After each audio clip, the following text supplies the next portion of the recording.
Man, a real awesome day out here in terms of teaching and learning, and I think that's the component at this stage of the journey. There's so much area for improvement that you just see significant coaching points and lesson opportunities with each snap of the ball, and so really excited about the work we've done today, more excited about the meetings that we have into this evening and analysis of it, and then we repeat process and come back out here tomorrow. And really at this stage, that cycle is what's so important in terms of getting better and covering some things so we can get on to more complex issues and problems. Hello, everyone, and welcome to Training Camp Wrap-Up presented by the UPMC Health Plan. I'm Mike Prisuta along with Craig Wolfley. That was Steelers head coach Mike Tomlin talking about day 3 on campus and day 2 on the field here at Saint Vincent College. The Steelers back at it once again without pads as the acclimation period continues, Wolf, and once again without quarterback Russell Wilson, who sat out a second consecutive day, which meant that Justin Fields got to drive the car again. Well, indeed, and one of the best things about it, I guess, would be the fact that maybe the other calf got tight, you know? To tell you the truth, I wouldn't be surprised, you know, because Mike really likes to take advantage of adversity or interject problems for his guys to see how they respond. Mike might have walked up and kicked Russ in the other calf. You got a tight calf. But the fact of the matter is, for Justin Fields, that's an opportunity to take a step forward, show those leadership capabilities, run with the ones, and show that you're big dog capable. He did a little of that today, a little more, I thought, than he did yesterday. Oh, there were some nice ones he was throwing. Thought he was better. We'll get to that in a second. But first, let's listen in on Russell Wilson giving everybody a health update after the practice in which he did not participate. You know, we were doing a sled push thing and just got a little tweaked it a little bit. So, just working hard and just sometimes things happen. But the good news is that I feel good, and we'll get there when the time. And good thing is I'm getting a lot of the mental reps and throwing stuff on the side and in post practice and all that as well. If this was a game day, could you go in? If there's a game, yeah, I'm definitely. Okay. Plus a little disappointing. Your debut was so anticipated out here. Yeah. I'm sure you were fired up to. Yeah, you know, I love practice. I hate missing practice. I hate not being out there. That's always been a thing for me. My whole career is practice. So, that's why, being super intentional, still getting all the plays, seeing everything, walking through everything still, doing everything I can, even after practice, coming out here and getting extra work and whatever it may be. The great news is that we've got a lot of time with the guys in the offseason, so I feel really confident with the guys that we have and the guys that we're throwing to and guys, playmakers and everything else. And so, the good thing is it's great because I get to go through a little adversity. You get to respond to it, and that's really the reality. And I think for me, I've always been able to respond to adversity in the right way. The good news is that, once again, I feel good and getting there every day. Wolf, you just heard Russell Wilson mention he tweaked that calf pushing a sled. That was during the conditioning test after reporting day on Wednesday. This is a training camp of change here for the Steelers. That's the overriding theme of it. And I got to be honest with you, it's been a while since I heard a quarterback talk about pushing a sled.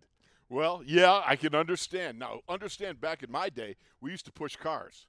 You know, that was part of your preseason prep. You would go home, and I have a little park at the end of where my road is, and I would be pushing my Jeep up the road, up this little hill, and my neighbors would come out the first time I was doing it. They go, "Hey, I got some gas. I'll fill you up." I go, "No, I'm just getting ready for camping." That's the way it was back in the day. But I love the fact that they used a different approach for a conditioning test. Now, it's unfortunate, like Russ says, you can't, things happen. They will happen. And certainly it did with his calf, and you just want to make sure that you don't aggravate it anymore. Aggravate? Well, it's a highly technical term, you see. That means make it worse, I'm guessing. There you go. See? Well, it was day 2 for Justin Fields in the absence of Russell Wilson for a second consecutive day. I thought he looked more comfortable. I thought he was more productive today. What say you, Wolf?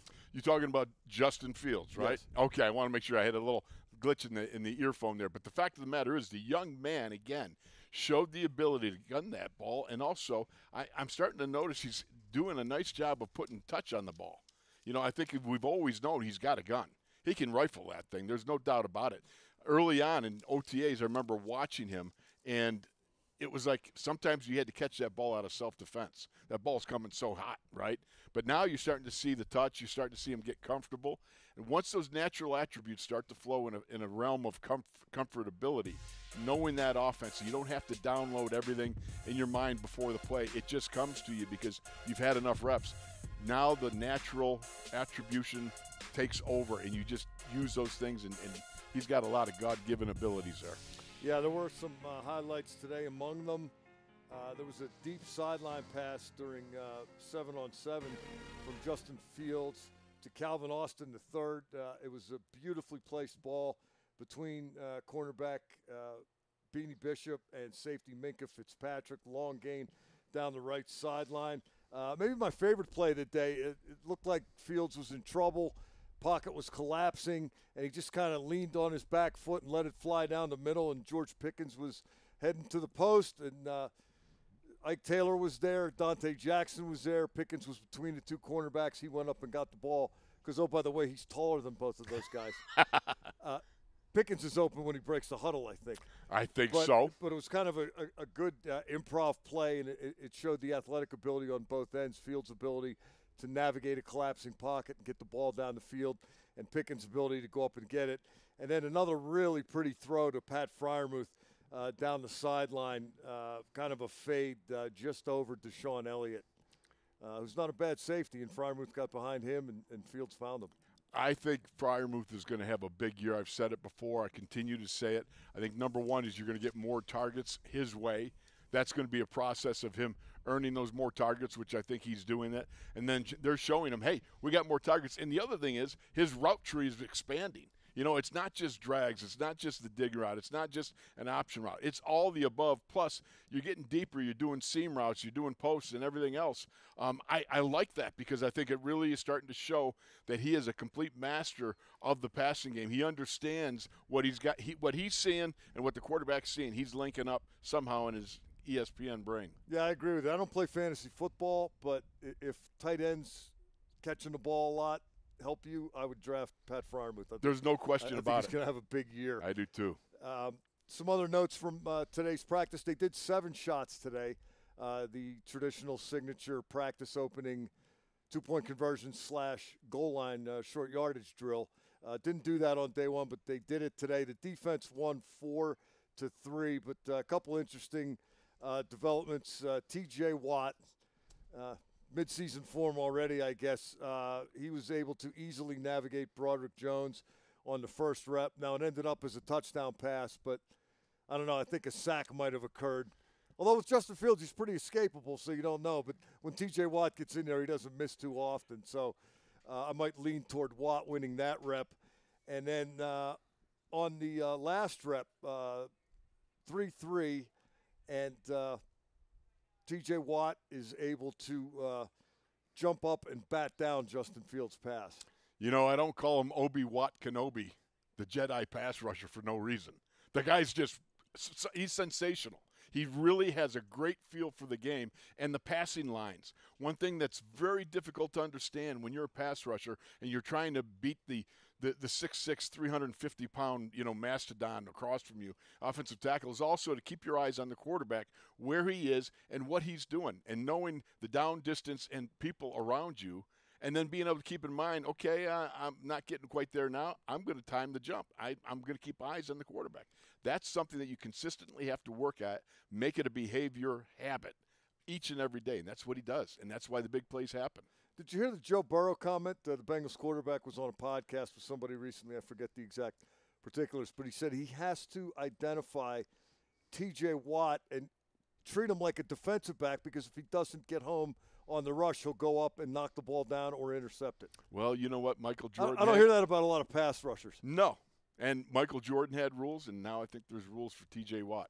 Keep your eyeballs on him. There's a reason that he is one of those guys that the quarterback has to point out to himself before each and every play. You got to know where he's at, because he's such a multi-directional player. I mean, this guy can come from anywhere, basically. You line him up. Watt, by the way, was in for that 7th rep in 7 shots along with Justin Fields, because Mike Tomlin did what he likes to do a lot of the time. It was 3-3, so usually the first-team offense and first-team defense get 3 or 4 reps, and then they start subbing in when it was 3-3, they put all the ones back in to decide the thing mano a mano, Wolf. No question about it. And the fact of the matter is, look, you get the big dog out there and you want to compete against the big dog. He is something special, and it's certainly something that creates a level of rise amongst all the players on both the offense and defense. And I thought what we saw was a very spirited competition down there as guys were going out and doing what they needed to do and try to up their game. I've really been impressed with the level of play as these guys have gone about their business. I think there's something to getting things done early in the morning versus in the afternoon when you're a little more sluggardly. At least that was always my experience. Well, it's nice down there on the field, isn't it? What's that? It's nice down there on the field. Oh, I couldn't tell you because right now I'm in a nice air-conditioned studio at that time, on the weekdays because we do our show. So okay, well, I'll tell you. It's nice down there on the field. Okay, very good. It's better than standing there at 4:30 in the afternoon under the blazing sun baking. Yeah, that was always a problem. Baking was never my favorite thing. I like to eat baking stuff, but I don't like to be the baking. Two other notes for practice today. In addition to the throws that we talked about from Justin Fields, he had a beautiful read option keeper around the right end of the defense. Jeremiah Moon was the outside linebacker. And, again, no tackling, no pads, so you don't know who would have won that rep. But you get Justin Fields in space, Wolf. I like his chances. I like his chances a lot. And one of the other things that we noticed in OTAs was his commitment to really working on ball security. And I like what we see in the fact that it looks like there's appearances of him, continuing that process. Because let's face it, you can't average one turnover a game. All right, that's verboten. You cannot have that. So I look forward to him showing the skill set that now he's presenting as he moves forward and is much better, at least thus far, at protecting the ball. Also, a recent Steelers tradition on display again today. James Daniels, the right guard, pulled too early on one snap. False start. You can't do that. And so he got removed from the play and replaced by rookie Mason McCormick. They've been doing that for a while. For a while, yeah. You feel much shame. If the lineman messes up, you got to go out. Almost like you have to go to the penalty box. Yeah, well, that's very, very much so. I mean, you're pulled out in front of everybody else. You feel much shame, because you're the one guy singled out. So you got to go back. You got to stand by the coach. Coach, you got to sit there and go, what are you doing? And that's listen to all that. And then you got to get back in the huddle on a play or two down the road. And, hopefully you don't screw up like that again, though I've had a history of having done that 3 times in one practice. It didn't turn out very well for the kid here. I couldn't tell who enjoyed that more. And that's not the only time it happened, but I just happened to notice that one. The defense loves it. They start screaming, get him out, get him out. Yep. And the crowd's picked up on it, and the crowd starts yelling, get him out, get him out. It's not easy being an offensive lineman. I mean, it's the only time anybody notices you. He get him out of here. What's the matter with you? It's a tough thing, but certainly, it's one of those things that it's kind of humorous, but it does affect you in the sense, all right, I got to pay specific attention, know that snap count, know the play, and yes, I have jumped it a little bit early. When you're trying to pull like that, you want to get out quick. And one time in Cleveland, I actually got out a little too quick and punched the ball out of Bradshaw's hands. Now, to this day, I will say that I went off on the snap count. But you know what? It's Bradshaw versus Wolfley. Yeah. Guess who wins that one? It's Bradshaw. Everybody else was slow. I got the thumb put on me. Boom.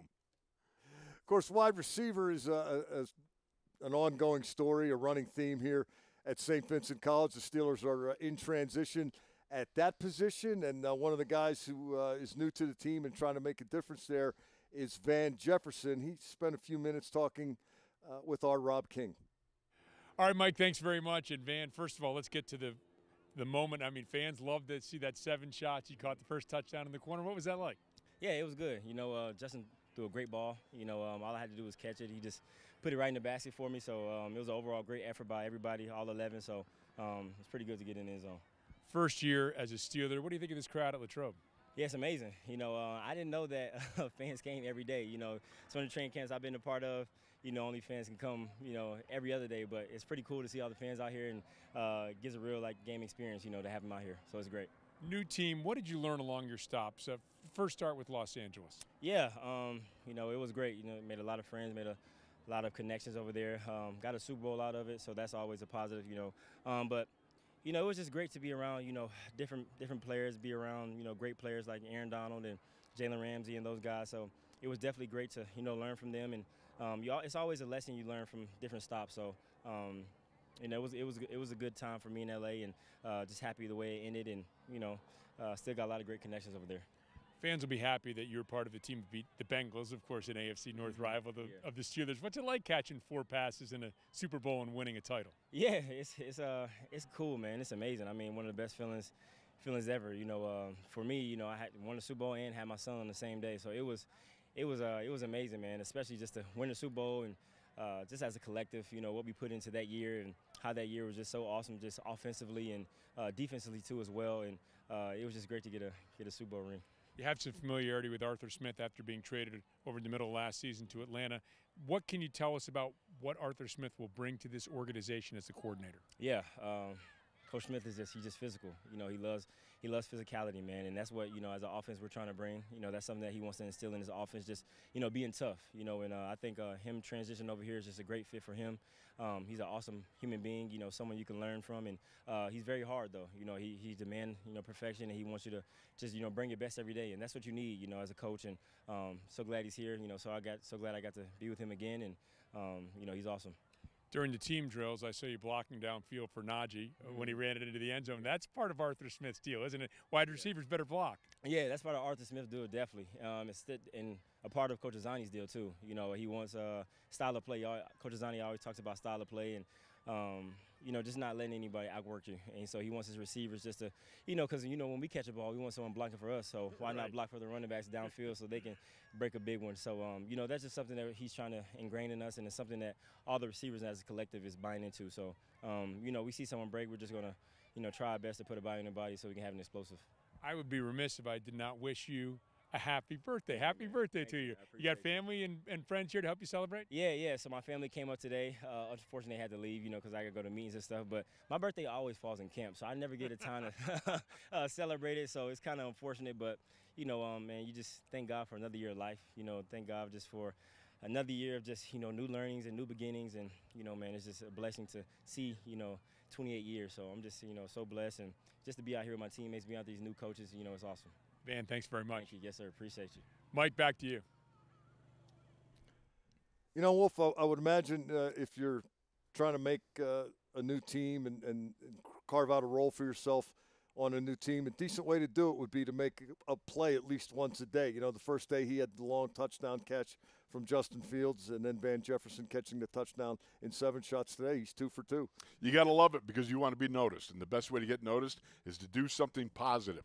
Not negative, positive. You do get noticed for that, too. Yes, you do. Talked about a second ago. That's going to do it for us today. A couple of programming notes. Want to remind everyone, let everyone know that the Hall of Honor announcement will be streaming here on Steelers.com and all the Steelers social media platforms at 1 p.m. tomorrow, and then we'll have the normal training camp live show at 2, and then the wrap-up show after practice.